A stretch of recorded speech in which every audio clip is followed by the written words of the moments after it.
বাদাম দিয়ে তো অনেকে অনেকভাবে ভর্তা তৈরি করে। তো আমিও বাদাম দিয়ে একটু ভিন্ন স্টাইলের একটি ভর্তা রেসিপি আপনাদের সঙ্গে শেয়ার করেছি। আশা করি এই বাদামের রেসিপিটি আপনাদের কাছে খুবই ভালো লাগবে আর খুবই উপকারে আসবে। সচরাচর একঘেয়েমি বাদামের ভর্তা না খেয়ে এভাবে ভর্তা তৈরি করে খেয়ে দেখতে পারেন। আশা করি আপনাদের কাছে খুবই ভালো লাগবে এই ভর্তাটির টেস্ট। তো চলুন চলে যাই কিভাবে তৈরি করছি। প্রথমে ফ্রাই প্যানের মধ্যে আমি বাদাম দিয়ে নিব। এখানে কিন্তু কোনো প্রকারের তেল দেওয়া যাবে না, তেল ছাড়াই এই বাদামগুলোকে ফ্রাই করে নিতে হবে। আমি প্রথমে এই যে বাদামগুলো দিয়ে নিয়েছি, এখন এখানে কাঁচামরিচ দিব। কাঁচামরিচ আর বাদামটাকে আমি সুন্দর করে ফ্রাই করে নিব।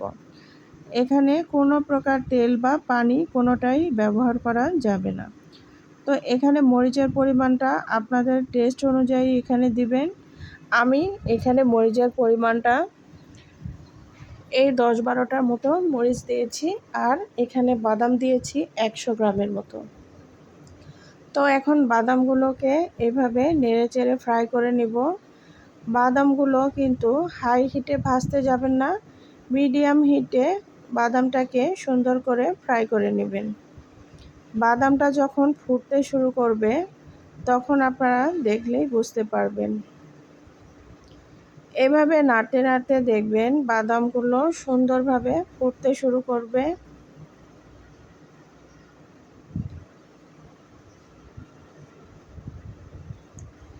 বাদামের এই নতুন ভর্তাটি ছোট থেকে বড় সবাই কিন্তু খুবই পছন্দ করবে। এই যে দেখুন, ভালো করে লক্ষ্য করলেই বুঝতে পারবেন বাদামগুলো ফুটতে শুরু করেছে। একদম মুচমুচে করে ফ্রাই করে নেওয়ার কোনো দরকার নেই।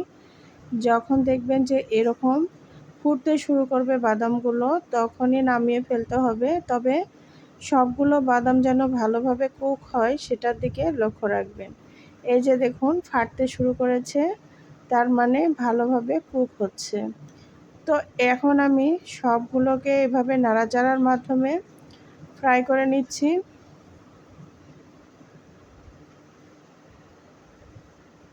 সাধারণ ভর্তাটাকে অসাধারণ করে তোলার এটা টেকনিক একটা। তো বাদামগুলোকে উঠিয়ে নিয়ে ফ্রাই প্যানের মধ্যে আমি এখন তেল দিয়ে নিব।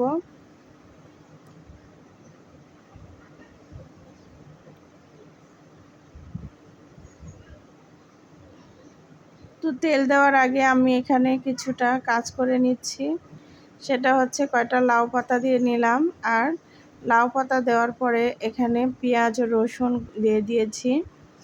এখানে খুব বেশি লাউ পাতা দেওয়ার দরকার নেই, 5-6টা লাউ পাতা দিলেই হবে। আর এখানে আমি লবণ দিয়ে দিলাম, 1 চামচ লবণ দিয়ে দিলাম। পরবর্তীতে লবণ লাগলে আবারও দিয়ে নিব। এখন ঢাকনা দিয়ে ঢেকে জাল করে নিব। কিছু সময় নাড়াচাড়া করে ঢাকনা দিয়ে ঢেকে রাখলে দেখবেন যে এভাবে পানি বের হয়ে খুব সুন্দরভাবে সেদ্ধ হয়ে যাবে। লাউ পাতাটাকে খুব ভালোভাবে সেদ্ধ করে নিতে হবে অবশ্যই। আর যেহেতু আমি এখানে আগেই তেল ব্যবহার করিনি, তো তার কারণে সুন্দর মতো পেঁয়াজ রসুনগুলো সেদ্ধ হয়ে গিয়েছে। আবারও ঢাকনা দিয়ে ঢেকে বাদবাকি পানিটুকু শুকিয়ে নিব। এই যে পানিটা কিন্তু একদম শুকিয়ে গিয়েছে।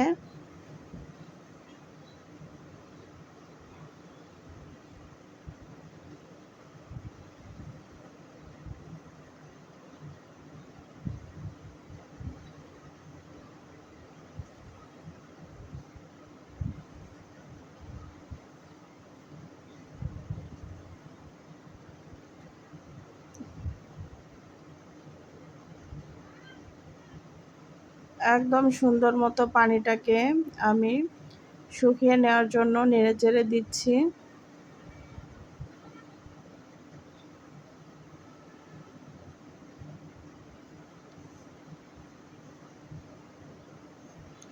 এখন আমি তেলটা দিয়ে দিচ্ছি। প্রথমে তেল দেওয়ার কথা বলেছিলাম, তো প্রথমে তেল না দিয়ে পরবর্তীতে এইভাবে তেল দিতে হয়।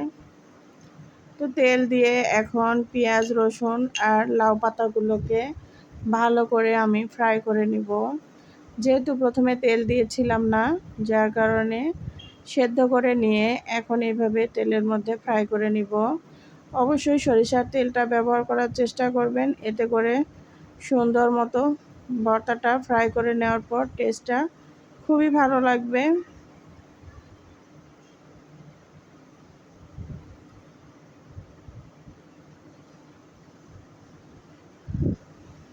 লাউ পাতাগুলোকে একটু ধীরে ধীরে আলাদা করে দিতে হবে, এতে করে সব পাতাগুলো সুন্দর মতো ফ্রাই হয়ে যাবে।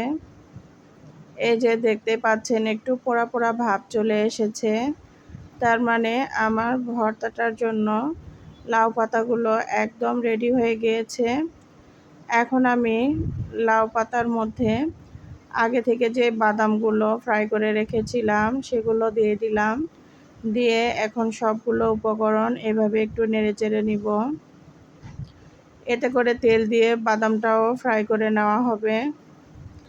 আর এই বাদামের খোসাটা আমি ফেলবো না, বাদামের খোসাটা সহই ভর্তাটা তৈরি করব।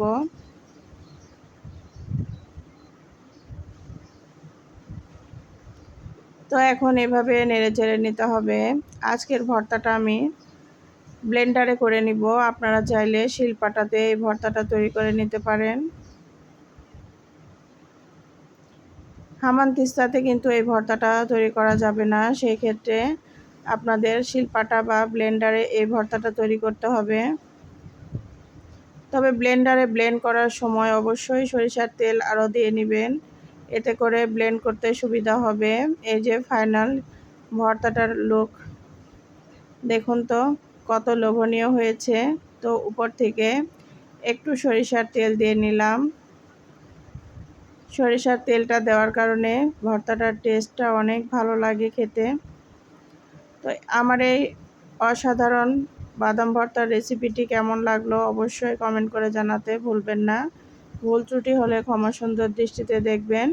এতক্ষণ যারা সঙ্গে ছিলেন সবাইকে অসংখ্য ধন্যবাদ। ভালো থাকবেন।